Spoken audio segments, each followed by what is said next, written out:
My parents forgot my 8-year-old daughter at church.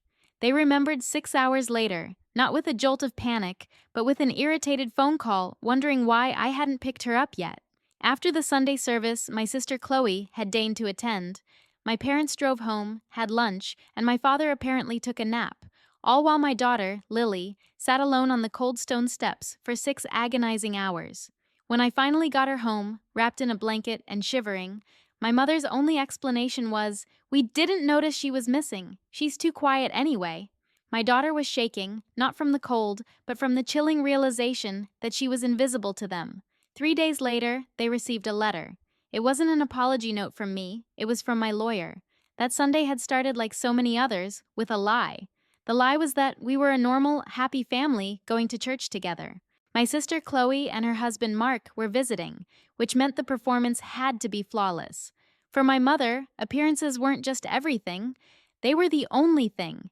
The air in their house that morning was thick with the smell of hairspray and my mother's signature perfume, a cloying gardenia scent that always seemed to coat the back of my throat. It was the smell of obligation. Lily, my daughter, was a whisper in a house of shouts.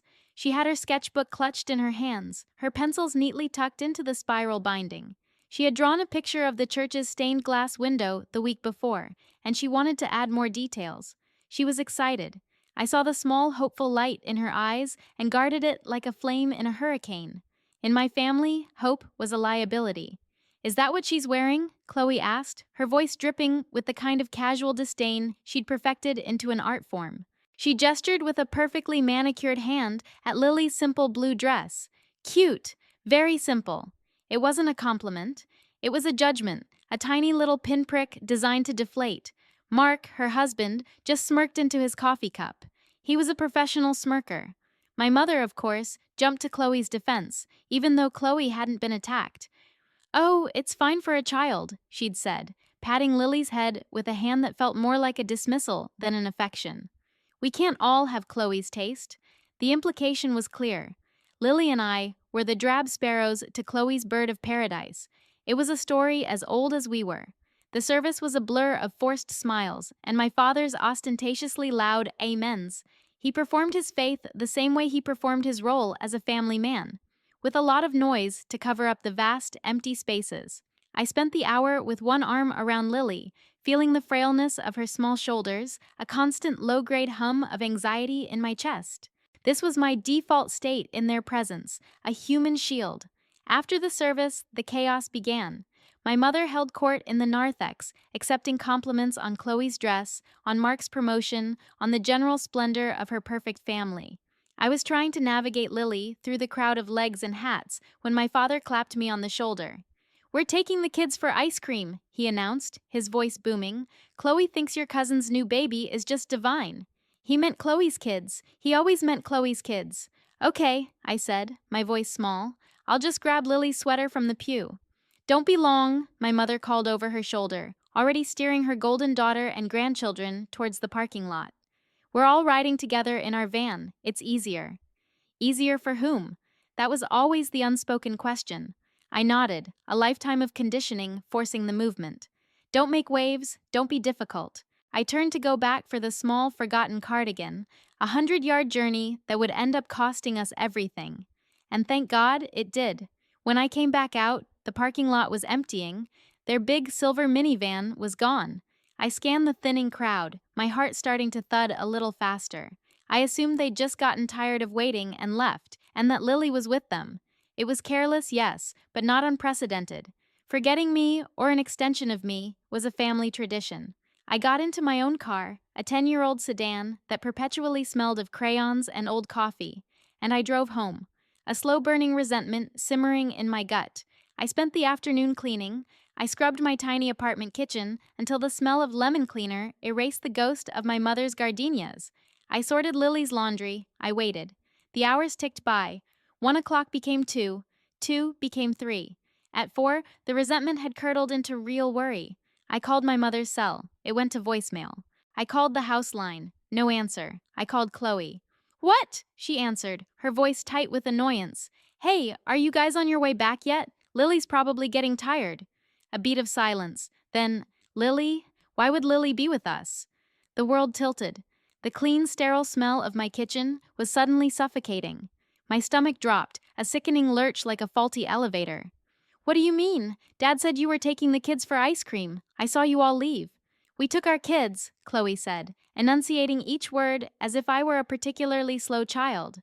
Mom said you were getting your own car. We assumed you had Lily with you. Honestly, can you not keep track of your own daughter? The phone slipped from my hand and clattered onto the linoleum.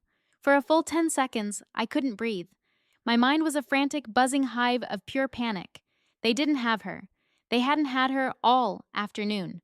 And I, trusting them for the millionth time to do the bare minimum, had assumed she was safe. I don't remember the drive back to the church. It was a red-tinted panic, a montage of stoplights, and the frantic pounding of my own heart against my ribs. I screeched into the now empty parking lot, the tires crying out in protest, and there she was, a tiny huddled figure on the top step of the enormous, imposing church. Her blue dress was wrinkled, her face streaked with tears, her sketchbook clutched to her chest like a shield. She was so small against the massive oak doors. She looked up when my car door slammed, and her face crumpled with a relief so profound it shattered my heart into a million pieces. I ran to her, my legs shaking, and scooped her into my arms. She was cold, so cold. She buried her face in my neck and sobbed, a deep, ragged sound that spoke of hours of fear. "They forgot me," she whispered, her voice hoarse. "I waited. I thought you were with them. I thought everyone forgot me." I held her, rocking back and forth on the cold stone, my own tears mixing with hers. The rage that was building inside me was something new. It wasn't the familiar, simmering resentment. This was a clean, white-hot fury. This was a line that had been crossed. This was the end of something. When we got home, after I had wrapped her in the warmest blanket we owned and made her a cup of hot chocolate, her shaking hands could barely hold. My phone rang. It was my mother. "There you are," she said, her voice a cocktail of relief and accusation. "We were just about to call the police. You can't just disappear with her like that. We were worried." I saw red. "You were worried?" I said, my voice dangerously quiet. "You left my 8-year-old daughter alone at church for 6 hours." There was a pause. I could hear Chloe in the background, her voice a venomous whisper. Then my mother sighed, a put-upon theatrical sound. "Oh, for heaven's sake, don't be so dramatic. We just got home and realized she wasn't with you or with us. A simple mix-up." "A 6-hour mix-up, Mom." She was sitting on the steps, freezing and terrified. And that's when she said the words that severed the final frayed thread of obligation that had bound me to them for my entire life. "Well, we didn't notice she was missing. She's just so quiet. Chloe's kids are a handful, you know. It was chaos." She laughed, a light tinkling sound that made my blood run cold. "Maybe this will teach her to speak up a little." I hung up the phone. I didn't scream. I didn't cry. I looked at my daughter, her huge dark eyes staring into her mug of cocoa, and a strange calm washed over me. The war was over. The long, slow siege of my self-worth, the endless battles I had lost before they even began, it was all finished. Because I was no longer fighting for myself. I was fighting for her. And for her, I would burn their world to the ground. This dynamic, this cruel calculus of affection wasn't new. It was the foundation upon which my childhood was built. I was the placeholder child, the first draft, the one they practiced on before they got it right with Chloe. Chloe was born shimmering, or so the family lore went. She was the beautiful one, the charming one, the one who never had to try. I was the responsible one, the quiet one, the one who tried too hard. I remembered my 10th birthday. I had asked for a specific bicycle, a blue one with a white basket. I'd circled it in the catalog for months. My parents had smiled and nodded and told me if I got good grades, we'd see. I got straight A's. On my birthday, they presented me with a set of encyclopedias. "A bicycle is frivolous," my father had said, patting the leather-bound A volume. "Knowledge is a real gift." 2 years later, for Chloe's 8th birthday, she got a pink bicycle with rainbow streamers and a horn that played a little tune. She hadn't asked for it. She hadn't gotten good grades. She had simply existed, and the world had bent to her will. When I pointed out the discrepancy, my mother had sighed that long-suffering sigh of hers. "Don't be jealous, dear," she'd said. "It doesn't suit you. Chloe is just more of a bicycle girl." What did that even mean? It was code. It was the language of our family. Chloe was the girl who got things. I was the girl who was supposed to understand why she didn't. When I won the statewide science fair in high school, a genuine achievement that came with a small scholarship, my parents missed the award ceremony. Chloe had a dance recital that same night. She wasn't the lead. She was a tree in the background of the third act. But her presence on stage, however peripheral, was deemed more important than my actual tangible success. We couldn't be in two places at once, my father explained later, shrugging as if it were a simple logistical problem and not a profound statement of my value. You know how much these things mean to your sister. I knew, I always knew. Chloe's feelings were delicate, precious things to be swaddled and protected. Mine were inconvenient. My triumphs were footnotes in the grand, glittering story of her life. The scholarship money, which should have been a point of pride, became a point of contention. My parents borrowed most of it to pay for Chloe's private tennis lessons. It's an investment in her future, my mother had said. I never saw a dime of it again. This pattern of financial fluidity continued into adulthood. When I was saving for a down payment on a tiny condo, my father called me in a panic. Chloe had maxed out 3 credit cards on a trip to Cancun with Mark. She was in tears, she was so stressed. Could I help? It was a loan, of course, just until she got back on her feet. I drained my savings, every last cent. I told myself it was what a good sister, a good daughter did. Family helped family. But family, in my case, was a one-way street. When I asked about it 6 months later, my mother got that pinched look around her mouth. "Don't be crass," she'd scolded. "We don't talk about money. Chloe is going through a lot. You're single. Your expenses are lower. It all evens out." It never evened out. The scales were permanently, irrevocably tipped. I was the family shock absorber, the emotional and financial cushion for every one of Chloe's poor decisions. I was expected to be endlessly resilient, endlessly understanding, endlessly available. I was the parent to my parents and my sister. And the moment I had a child of my own, a daughter who needed me to be her advocate, the dynamic didn't just continue, it intensified. Lily became an extension of me, another quiet, inconvenient person who didn't demand enough attention to warrant receiving it. Her school art shows were missed for Chloe's son's soccer games. Her birthday parties were upstaged by some minor drama Chloe was having with a neighbor. And now she had been physically forgotten, left like a misplaced coat on a church pew, because her existence was less vivid, less demanding than that of her cousins. That night, after Lily was finally asleep, her breath catching in little post-crying hitches, I sat in the dark of my living room. The fury had cooled. It had hardened into something else, something cold and clear and heavy. It was resolve. You can only bend so far before you break, or, in my case, before you forge yourself into something new, something sharp. I thought about my grandfather, my father's father. He had been a quiet, deliberate man who saw things clearly. He'd passed away when Lily was just a baby, but he had adored her. He'd called her his little sparrow, and unlike my mother, he'd meant it as a compliment. He saw her quiet nature not as a flaw, but as a sign of a rich inner world. He had seen me too. He was the only one who ever had. Before he died, he had pulled me aside. "Don't let them grind you down," he'd said, his voice raspy. "There's steel in you. Don't ever forget it." He'd also told me he was setting something aside for me and for Lily. "For a proper start," he'd called it. "Something just for you two. Your father will manage it until you're 30. He's good with numbers when he's not being a fool about your sister." I was 32. I had never seen a statement. I had never received a penny. Whenever I had brought it up, my father would get evasive. "It's invested," he'd say. "The market is tricky right now. Better to let it grow." My mother would back him up, accusing me of being greedy, of not trusting my own father. It was just another tool of control, another way to keep me tethered and small. But something about my mother's words on the phone, "She's just so quiet," clicked with my grandfather's words. "There's steel in you. The quiet ones are the ones who listen, the ones who watch, the ones who collect evidence." I went to the old file box in the back of my closet, the one filled with sentimental papers and old report cards. I was looking for Lily's birth certificate one day last year, and had come across a thick manila envelope tucked in the very back. It had my grandfather's spidery handwriting on it. For my girl. At the time, distracted and busy, I had just put it back, assuming it was old letters. Now I pulled it out. My hands were shaking as I opened the clasp. It wasn't letters, it was a copy of my grandfather's will, and clipped to it was a detailed breakdown of a trust. The Eleanor and Lily Trust. He had established it with a significant amount of money, naming me and my daughter as the sole beneficiaries. My father was the trustee, tasked with managing the funds until my 30th birthday, at which point full control was to be transferred to me. There were bank statements from the first 2 years, and then they stopped. But there was something else. A letter from my grandfather's lawyer, dated just a month before he passed. It was a warning.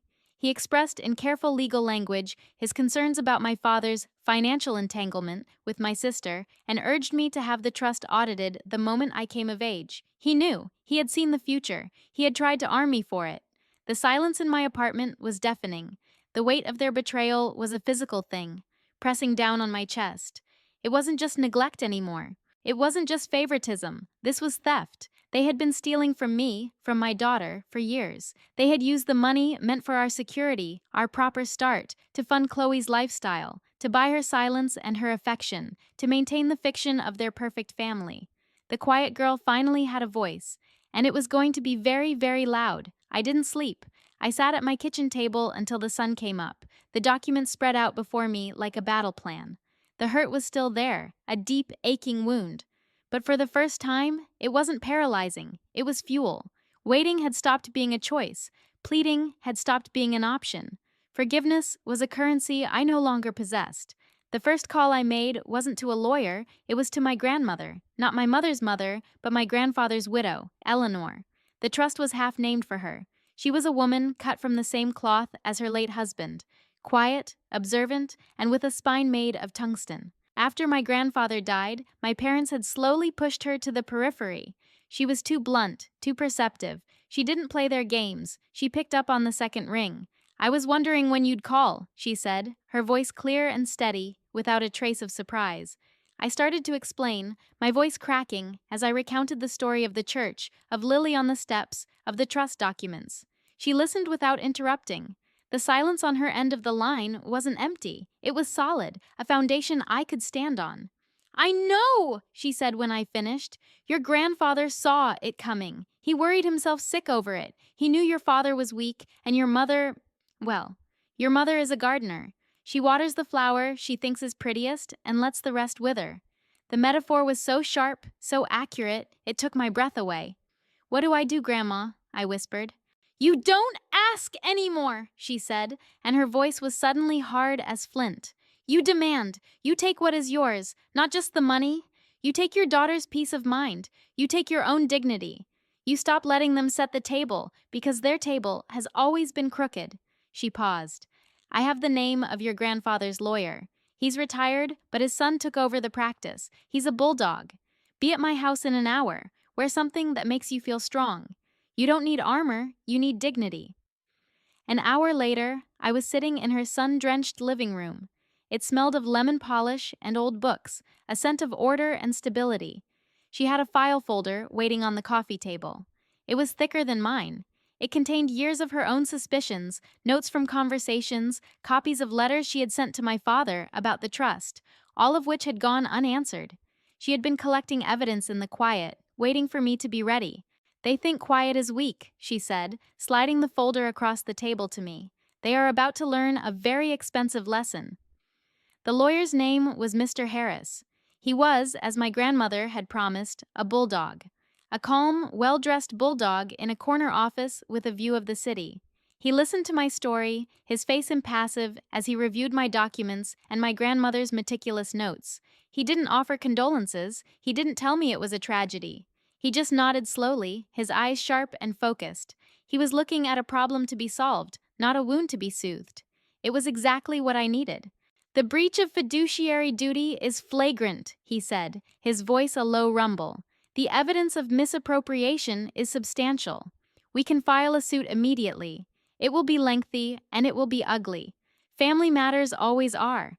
"I don't want it to be ugly," I said, my voice barely a whisper. "I just want what's ours, and I want them to stop." He leaned forward, his hands clasped on his large oak desk. "Then we don't start with a lawsuit. We start with a demand letter. We present them with the evidence, we state our terms for restitution, and we give them a deadline.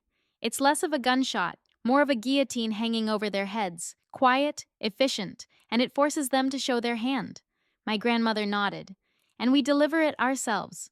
Mr. Harris raised an eyebrow. Unorthodox, but in this case, perhaps appropriate, a personal touch. The plan was simple, terrifying, but simple. Mr. Harris would draft the letter. It would outline, in excruciating detail, the funds that had been withdrawn from the trust without authorization.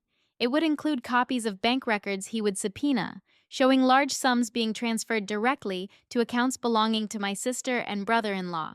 It would demand full repayment of the principal, plus interest, within 30 days. If they failed to comply, a lawsuit would be filed that would not only seek damages, but also press for criminal charges of fraud and embezzlement. The stage for this drama would be the next family dinner. The weekly Sunday ritual I had always dreaded. My mother had called twice since the church incident, her tone shifting from dismissive to saccharine. She wanted to clear the air. She wanted to move past this unpleasantness. She invited me for dinner, a peace offering. It was, in her mind, the final word. My attendance would be my apology, my acceptance that I had, once again, overreacted. "Are you sure you can do this?" my grandmother asked me as we left the lawyer's office. The papers were in my bag, a heavy, solid weight. I thought of Lily, finally sleeping through the night again, but still flinching at loud noises. I thought of her on those steps, alone. "I have to," I said. "This isn't about me anymore. It's about her future. It's about silence, the kind they mistake for weakness, and the kind we're going to buy for ourselves, the good kind, the peaceful kind." The next few days were a blur of cold resolve. I went to work. I made Lily's school lunches. I read her bedtime stories. On the outside, everything was normal. But on the inside, I was sharpening a blade. Mr. Harris's office messengered over the final package. It was heavy, dense with the weight of their lies, all neatly cataloged and footnoted. Ink beats opinions, facts beat feelings. Sunday arrived, cloaked in a gray, drizzling rain. My grandmother picked me up. Lily was with a friend, safe and away from the coming storm. Grandma Eleanor was wearing a dark gray suit, a large antique silver brooch pinned at her collar. She looked like a visiting monarch or a judge. "Remember," she said, as we pulled onto my parents' street, the familiar neat lawns and tidy houses suddenly looking like a movie set. "You say as little as possible. The documents speak for you. Let them fill the silence. They will, and they'll hang themselves with it." We walked up the path. The smell of my mother's roast beef wafted from the house. For a moment, a wave of nostalgia, of a desperate, childish longing for it all to be different, washed over me. I wanted to turn and run, to go back to my life of quiet resentment, because at least it was familiar. Then I felt the weight of the envelope in my bag. I straightened my shoulders. The past was a house I was about to burn down. The moment my mother opened the door, her face, arranged in a carefully welcoming smile, faltered. She had expected me, contrite and alone. She had not expected her own mother-in-law, dressed for war. "Eleanor," she said, her voice tight, "what a surprise." "Hello, Margaret," my grandmother said, coolly. "We won't be staying for dinner. This is a business call." We stepped inside. The whole family was there. My father, looking uncomfortable. Chloe and Mark, lounging on the sofa like they owned the place, which, I now realized, they practically did, with my money. They all looked up, their expressions shifting from relaxed entitlement to confusion. My mother tried to recover, to absorb us into her performance. "Business? Don't be silly. Come in, have a glass of wine." She was already fluttering, trying to smooth over the disruption. "No, thank you," I said. My voice sounded strange in my own ears. It was steady. It was calm. It held none of the usual quaver of apology. "We need to sit down, all of you." The smugness on Chloe's face curdled into a pout. "What is this? An intervention? Did you finally decide to get some help for your anxiety?" she sneered. I didn't even look at her. My focus was on my father. I walked to the coffee table and placed the thick envelope on its polished surface. The sound it made was soft, but it echoed in the suddenly silent room. "What's that?" my father asked, his jovial mask slipping. "That," my grandmother said, stepping forward, "is an audit." My father's face went slack. He knew. In that instant, I saw it. He knew exactly what it was. He looked at my mother, a flash of pure panic in his eyes. I opened the envelope and took out the top sheet. It was a summary drafted by Mr. Harris. "It's a demand for repayment," I said, my voice clear and even. "From the Eleanor and Lily Trust, the one my grandfather established for my daughter and me." The color drained from my mother's face. She looked like a ghost. I I don't know what you're talking about. Oh, I think you do, my grandmother said, her voice like chipping ice. Let's start with the $85,000 that was transferred to a certain bank account in March of 3 years ago. An account, we find, that was used as a down payment on a house. Your house, she said, looking directly at Chloe and Mark. Chloe's mouth fell open. Mark shot up from the couch. That's a lie! That was a gift from her parents! It was a gift, was it? I said, sliding a bank statement across the table. Because this wire transfer, directly from the trust's investment account, says otherwise. It's labeled Loan to Chloe, but funny enough, there seems to be no record of any repayment. My father finally spoke, his voice a choked whisper. Now hold on! This is a misunderstanding. Is it? I continued, my heart hammering, but my hands steady. I laid out another document. What about the $50,000 for the new pool you just put in? Or the $30,000 to cover Mark's business losses last year? What about the monthly $5,000 transfers for what's labeled living expenses? For whose living expenses exactly? Because they certainly weren't mine or Lily's. The room was dead silent, except for the frantic rustling of paper as I laid out exhibit after exhibit, a litany of their theft, vacations, cars. Designer clothes for Chloe. All of it funded by money my grandfather had left to ensure my daughter would have a future they couldn't touch. My mother started to cry. They were not tears of remorse. They were tears of fury, of a cornered animal. How could you do this? She sobbed, looking at me. How could you be so hateful to your own family after everything we've done for you? That's what broke the dam. The sheer, breathtaking audacity of that statement. Everything you've done for me? I asked, and for the first time, my voice rose. You did nothing but take. You took my scholarship money, you took my savings, you took the money my grandfather left for me, and last Sunday, you took my daughter's sense of safety. You left her on the church steps for 6 hours and didn't even notice she was gone. So don't you dare talk to me about what you've done. Chloe was on her feet now, her face twisted in an ugly sneer. You're just jealous. You've always been jealous of me. You're trying to ruin my life because yours is so pathetic. Your life, my grandmother said, her voice cutting through the hysteria, was built on money stolen from a child. That's not a life. It's a crime scene. My father was just sitting there, his head in his hands, mumbling. It was temporary. We were going to pay it back. When? I demanded. When were you going to pay back the nearly $500,000 you've siphoned out of that account over the last decade? When the money ran out? I pushed the final document across the table. It was the letter from Mr. Harris. You have 30 days, I said, my voice dropping back to that icy calm. 30 days to repay the full amount plus interest, as calculated on page 5. The details of the wire transfer are on page 6. If the funds are not in a new account, managed by a new trustee, by that date, we will file suit. And we will not just be seeking financial damages, we will be pursuing criminal charges. The finality of those words hung in the air. The smell of roast beef was now nauseating. My mother looked from me to my father to Chloe, her face a mask of disbelief. She truly believed she was the victim. You're ruining this family, she whispered. No, I said, picking up my bag. You're confusing the end of your control with the ruin of a family. The family you cared about, the one with Chloe at the center, is fine. The one you neglected is simply cashing out. My grandmother and I walked to the door. No one moved, no one spoke. They just stared at the pile of papers on the table, the evidence of their long, quiet crime. As I pulled the front door closed behind us, I heard the first real sob. It wasn't from my mother. It was a choked, guttural sound from my father. The sound of a man who had just realized the bill for his weakness had finally come due. The 30 days that followed were a masterclass in desperation. The first week was denial. They didn't call. I imagine they huddled together, convincing themselves it was a bluff, that I would cave, that I would come crawling back, begging for the family unit to be preserved at my own expense, as I always had.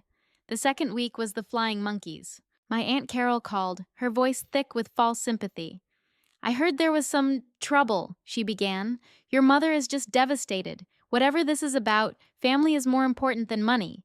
Is it? I asked, because they seemed to think money was more important than my daughter's safety and future. The line went quiet. She had no script for that. My uncle followed a day later, trying the blustering, man-to-man approach.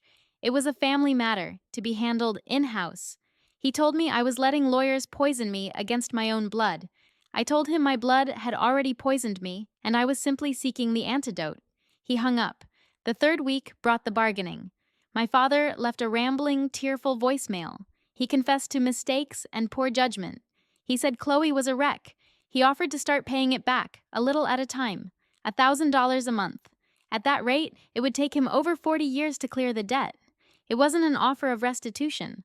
It was an offer to continue the same pattern, a token gesture to placate me while the bulk of their obligation was ignored. I didn't call back. I forwarded the voicemail to Mr. Harris. The fourth week was panic. Funny what urgency does when it's tied to a deadline with legal consequences. My father called again, his voice strained. They couldn't get a loan. Their assets were tied up. The house had a second mortgage on it to pay for Chloe's lavish wedding, I later learned. They wanted an extension. They wanted to negotiate. Mr. Harris handled the call. He was polite, professional, and immovable. The deadline was the deadline. The amount was the amount. There would be no negotiation. On the 29th day, the wire transfer came through. The full amount, down to the cent. To get it, they had to sell the family home, the one I grew up in. They also had to force Chloe and Mark to sell theirs. The house built on stolen money was gone. The pool was drained, the party was over. The aftermath was a deafening silence. They moved into a small rental apartment across town. Chloe and Mark moved in with his parents. The social ruin was as complete as the financial one. The story, once it broke through the carefully constructed wall of family secrecy, spread like wildfire. The narrative they had so carefully crafted of the perfect, successful family crumbled overnight. They weren't pillars of the community, they were frauds. And us? We found our peace. With the money secured in a new trust, managed by a financial advisor my grandmother trusted, I bought a small house in a quiet neighborhood on the other side of the state. It had a big backyard with an old oak tree, perfect for a tire swing. There was a little room upstairs that I turned into an art studio for Lily. The first time she walked into her new room, her eyes went wide. It was painted a sunny yellow, her choice, and her drawings were already framed and hung on the walls. She turned to me, her face glowing with a kind of quiet joy I hadn't seen in years. "Is this all for me?" she asked. "All for you," I said, my throat tight. Life became boring in the best way possible. It was quiet. It was safe. It was ours. Lily started to flourish. She made new friends. She joined the school art club. Her voice, once a whisper, became confident. She no longer looked over her shoulder, waiting for the next casual cruelty, the next careless dismissal. The weight had been lifted not just from me, but from her. She was no longer invisible. I never heard from my parents or my sister again. There was no apology, no acknowledgement. In their minds, I am sure, I am the villain of this story. The jealous daughter who destroyed her family over money.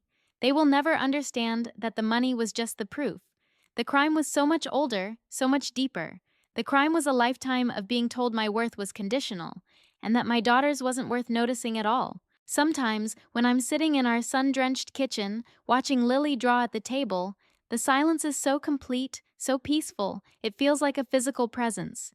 This is what we fought for, not revenge, not even justice really. We fought for the quiet, the freedom to be without apology or explanation, and to be seen, truly seen, by the people who matter. And in the end, we discovered that the only people who truly mattered were each other. So, what do you think? Did I go too far or not far enough? Let me know in the comments, and don't forget to subscribe for more.